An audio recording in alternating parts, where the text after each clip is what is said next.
There are hundreds of small farming villages in Ukraine that were invaded and occupied by the Russians.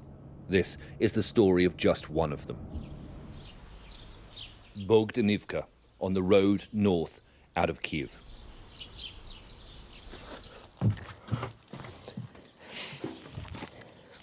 Alexander has hidden the clothes he was wearing on the night the Russians came for him. He's keeping them safe as evidence of war crimes. He shows us the blood on his tracksuit bottoms, where a nail was hammered into his knee, and the fabric that was used to tie his hands behind his back. He has scars on his face where he was burnt with cigarettes. He doesn't want us to identify him because he's scared that the Russians might return. A soldier put my hands on the table and hit them 3 times with the butt of a machine gun. My arm was badly bent and broken, Alexander tells us. He kept on saying, "You're a Nazi, you're a Nazi." They hit me so hard on my head I heard something crack.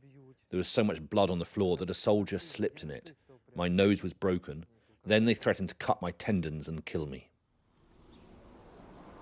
Nearby is the house where they tortured Alexander and others, in a room up on the first floor, he tells us.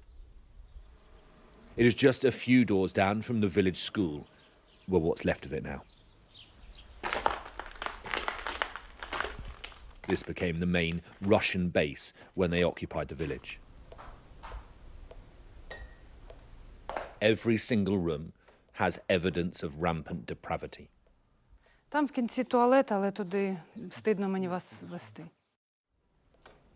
As a final insult, they smeared their own excrement on the walls and then firebombed the place as they retreated. Те, що вони зробили, це просто жахливо. Було важко і мені, було важко дітям, і знаю, що плакали діти. Діти з садочка 5-річні, які бачили оце все, бачили, як садочок згорів, і він взагалі там зірвався. Вони просто плакали. The Russian soldiers went house to house through the village, marking front gates if people lived inside. Like everyone, Yulia Vasilenko got a knock on the door. She's married to the village policeman, Vyacheslav. He was taken away that day, and he hasn't been seen since. Надіюся, що він в полоні, хоч якось, але нам він живий треба.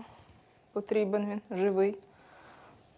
Ніхто нічого про нього не чув, ніхто нічого не бачив, тому що всі налякані сиділи, всі по домах, хатах сиділи налякані. These are the stories of just one Ukrainian village. Men, women and children, whose lives and futures have been irrevocably changed and damaged during 100 days of war. Ждеш, папа? Alistair Bunkle, Sky News, in Ukraine.